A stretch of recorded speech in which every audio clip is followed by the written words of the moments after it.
People of the verse, hello and welcome to the channel. This is the Eradicator coming to you with the latest news regarding Star Citizen, and it is quite wonderful. It is July 1st, July 2nd actually, where I am, and we've already got the monthly report from June. What is going on, CIG? Normally we get our monthly report like, with a delay of 15 days or 20 days, and we got our monthly report on time. Did they hire extra people here in the community team at CIG? I really wonder, but again, kudos to CIG for finally delivering something on time. Anyway, jokes aside, now let's talk about what is going on here in this monthly report, which is kind of interesting and gives us interesting tidbits of information about what is going to happen in the future and the near future regarding the development of Star Citizen. So here we go. Let's talk over the juiciest part of what's coming up in Star Citizen.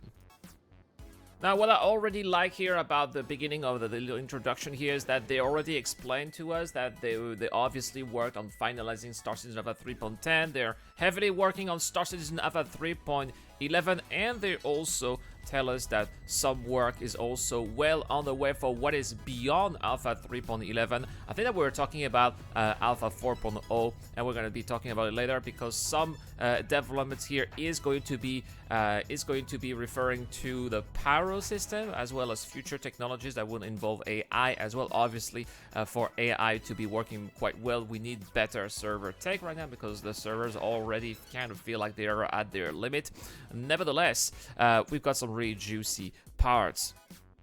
The first thing that we're going to be talking about here is pretty impressive. There's a little video actually provided to us in the monthly report, so kudos to CIG here for finally bringing not just images but videos as well. And what you are looking at, guys, is quantum travel linking with players and NPCs at the same time, something that is going to come, of course, for Squadron 42, but eventually will also make its way into the PU at the same time. So pretty major milestone here that is, of course, not available to us right now, but will be very useful in the future when there will be NPC AIs flying with you, traveling with you, and escorting you eventually as well in the PU as well. It is fantastic that this is finally coming into fruition. It is, of course, early testing. We're not going to see that anytime soon, but it is fantastic to be seeing that it works and that we can see already some footage of it. I am very happy with what I'm seeing here. So looks like CIG is also working on AI here, AI being able to do work and maintenance, at least having the animations to do work and maintenance for capital ships in hangars. So that is something that is going to bring a little bit of extra life in hangars as well. They've also said that patrons will be able to pick up drinks, consume them, and bring them back out the counter. Word has also been said that AI will be able to think about whether to reload or to hide or to go directly to a place where they'll be able to reload, depending on their expertise whenever you are going to fight them at SPK, for example. So interesting work here being done for AI. I can't wait for that work to come into fruition and be available to us in the verse. Let's now talk about art, environment, and ships. First, it does appear that Pyro is making even more progress than I would have thought they would be doing. Quite frankly, I thought that maybe by the end of the year we would see Pyro, maybe Pyro 1 and 2, but it looks like work has started, and apparently it is now into full production for Pyro 3 and Pyro 4 at the same time. I think that it would be interesting to make another video about what those Pyro planets are going to be. Apparently they are currently producing the required assets with lots of new content reaching completion. So maybe next month, when we're going to have another monthly report, maybe they are going to show us some pictures, just like they've been showing us pictures of Pyro 1 and Pyro 2 as well. Apparently work on Crusader is also making some progress, with shaders being on the way. No word so far on how cloud tech is progressing, which is very important for obviously this gas giant. As far as ships are concerned, the Crusader Starlifter is said to be making some really interesting progress. They are saying that one of the last areas to go in was the impressive front cargo door or ramp that gives it a full roll-on, roll-off capability for ground vehicles. We do know that this is going to be it is going to be able to carry vehicles as big as the Nova tank, which is said to be the biggest, one of the biggest ground vehicles in the verse. I think along along that big anti-air. I forgot the ballista. Along the ballista, they've also said that they finished working on the recreation room and the kitchen dining area in the C2 Hercules as well. Exteriors is in final art phase and receiving a material pass and UV mapping. I think that the Crusader Starlifter is definitely going to make its way into Star Citizen Alpha 3.12, 4.0. Who knows? Maybe it is going to make its way into Star Citizen Alpha 3.11 as a surprise. As well as 2 unannounced ships, and the Origin 100 series is making great progress. According to the Star Citizen Leaks Discord channel, it is possible that those 2 unannounced ships are the RSI Odin, which is said to be kind of like a large gunboat or a small corvette, whereas the other ships is probably the Grey Cat Rock, which is coming in Star Citizen Alpha 3.10. So exciting news here. The Star Runner is also making some progress. They're saying it is in final art phase, so that is good to see, giving it more of a smuggler's ship personality, they're saying. So this is really going to be the Millennium Falcon type of ship that we're gonna have coming up in 3 months, guys. 3 months. It's a very short time.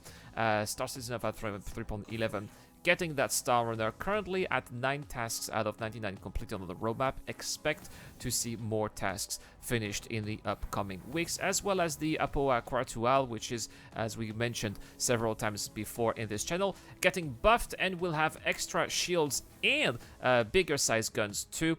We will be testing the Quartual in the PTU as soon as it is available in Wave 1. So that's pretty much it for the Star Citizen roadmap update. Let's talk a little bit about Squadron 42 roadmap as well, which has been delivered to your mailbox if you subscribe to the Squadron 42 roadmap. I suppose it's the subscription, whatever. I'm getting them in my mailbox. So here's what they're saying. So they've obviously worked on melee combat for Vandals, which confirms that there's definitely going to be at some point some melee combat with Vandals in Squadron 42 campaign, which sounds really exciting. I'm very hyped about melee combat. It doesn't matter if it's against human or Vandals, as long as I can use fists or knives. That's gonna be pretty epic fighting for me, at least. Speaking of aliens, listen to that, guys. Once the Vandal characters are complete, work will begin on the Xi'an in earnest, which the artist recently blocked out. This is really exciting. Does that mean that there will be some Xi'ans at some point in Squadron 42 in Chapter 1? That would be maybe just a little cameo, a little appearance, maybe just in one tiny little phase would be, in my opinion, awesome to have some Xi'ans. Are we gonna fight with the Xi'ans? Are we gonna fight against the Xi'ans? Who knows? But just the idea that it's not just gonna be the Vandals, but other races being in Squadron 42 as well is exciting for me. Last but not least, I want to talk about this picture that we are seeing here, which was given to us also in the Squadron 42 newsletter, which looks at some of the artwork. This is a concept image. It is not in-game, but this is something that we might eventually expect from the Vandal Kingship. What you are seeing here over there is the largest Vandal ship in their fleet, and it looks like it's got this kind of super laser that can destroy capital ships, apparently, when it is charged. So this is, I think, something that is really needed, because it's going to make those Vandals really look like the uber bad guys of Star Citizen, a little bit, you know, like the Empire and the Death Star in Star Wars. It kind of, I think that it's really important to kind of give the players the dread that, oh my gosh, it's happening, oh no, they are doing it, oh no, what are we gonna do, we're gonna die, you know, that kind of feeling. And I think that this super laser beam here from this Kingship is a really good choice, a really great idea. I can't wait to at least see some footage and experience that in Squadron 42 and share with you guys in live streams. And that's all for this Squadron 42 and Star Citizen monthly report. A very informative monthly report, I gotta say. Of course, I kept the juiciest part for you guys. If you want to see everything else, go check out the post on robotspaceindustries.com. Everything is located there. That's all for this video. Thank you so much for watching. Don't forget to hit those like and subscribe button if you liked this kind of content. As far as I'm concerned, I'll be probably playing a little bit of Star Marine, so I hope that I'll be seeing a few of you guys over there. Thank you so much for watching again. This is the Eradicator, and I'll see you guys later.